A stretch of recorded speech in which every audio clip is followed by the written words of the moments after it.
Most flower painters fail for the same reason. They are simply trying to paint the wrong thing.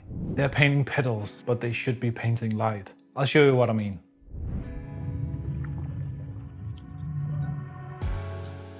This is actually a classical approach to floral painting that goes back centuries.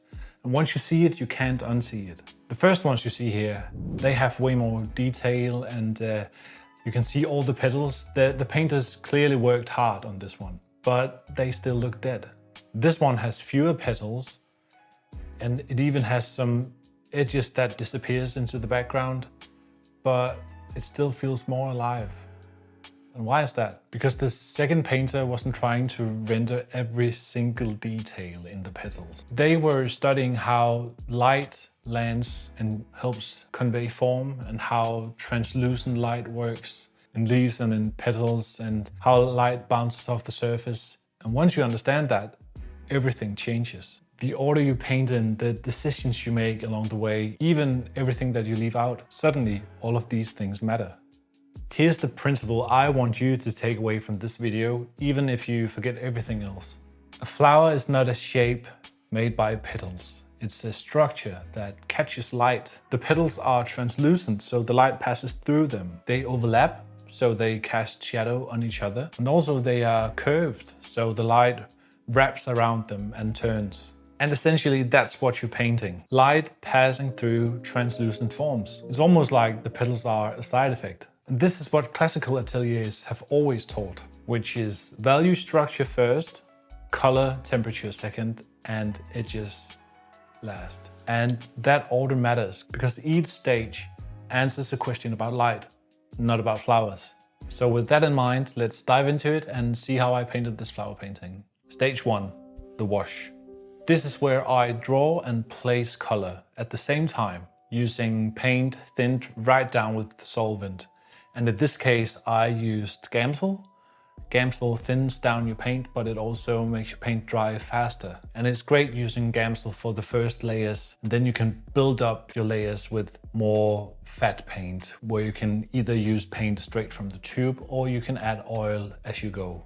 What most people get wrong here is that they think this is a drawing stage. It isn't.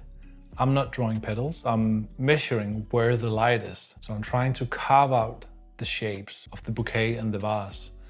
And I sort of look at the negative shapes.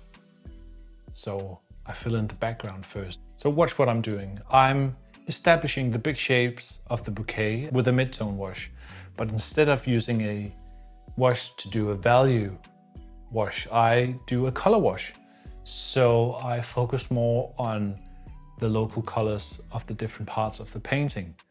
In this case, I started with the background and I try to use the negative shapes of the bouquet to sort of place them, but I'm not really too focused on value at this moment, which would be a normal step to start with. And notice I haven't drawn a single petal yet, but I sort of already know where the light is, and I try to go lighter in lighter areas, even though it's a color wash and not a value wash. So this is the foundation.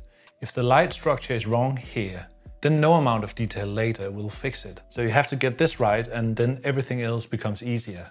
Notice that the wash is still loose. I'm not committing to anything yet. And also the solvent lets me just wipe it back if I need it or if I make mistakes. And this stage should feel fast and exploratory, so you have to play around with things here. Stage 2, that's the opaque block-in. Now I am putting down the real paint. It's thicker, so I add almost no solvent to this mix. Here's where the thesis gets tested. If you're thinking about time to paint pink petals, you're already losing. I'm not blocking in pink, I am blocking in 2 temperatures of pink.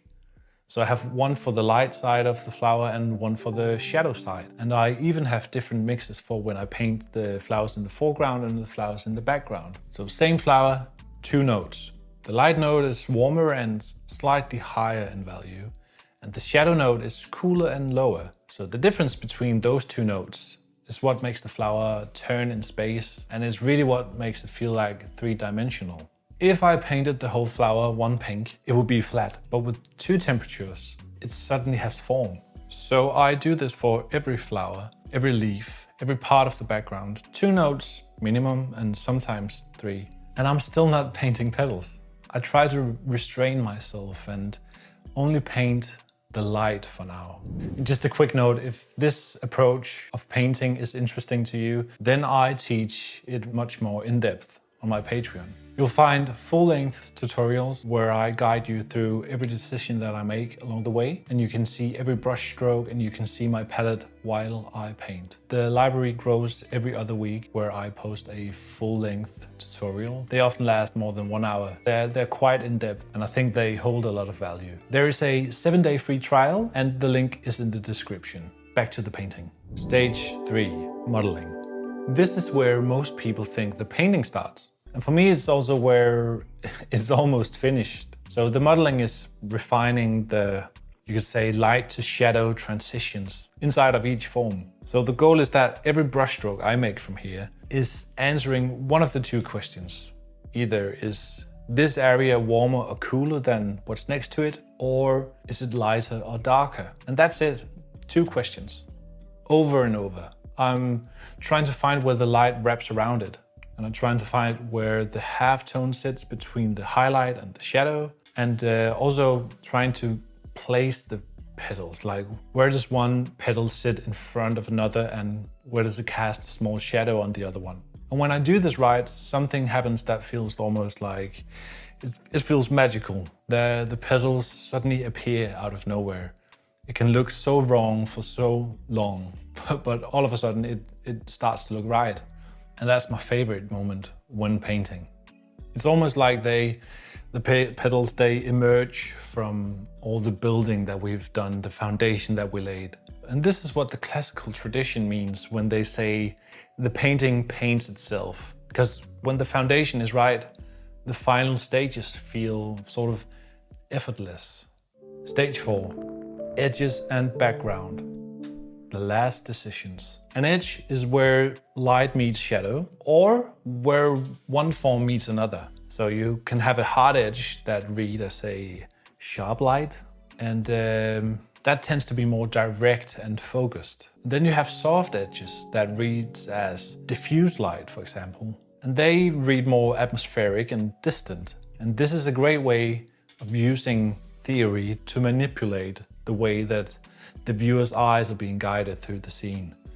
So you can push things in the background by softening edges, and you can pull things out to the foreground if you work with sharper edges. So at this stage, I look at my painting and I ask, where is the eye supposed to land? And that spot gets the hardest edges. Everywhere else gets softer. So the background isn't separate from the flowers. It's part of the same light. That's how I think about it. And if the background is too dark or too sharp, then it competes with the flower. If it's too soft, then the flowers float. So I'm adjusting both at once. So when I start painting the backgrounds, I often find myself painting a bit into the flowers in the background. The background flowers get sort of the same color as the background. And then I'm adjusting both at once, just until the whole painting reads as cohesive and a moment of light. And then I stop. And that's the hardest part of painting flowers. The hardest part is knowing when to stop. It's something that I'm still working on because I can keep on going. And if I keep going, I'll start painting petals again. And that's when I'll ruin it because I have defined some things that I really like now. And it's not photorealistic, but I like the painterly feel that it has to it.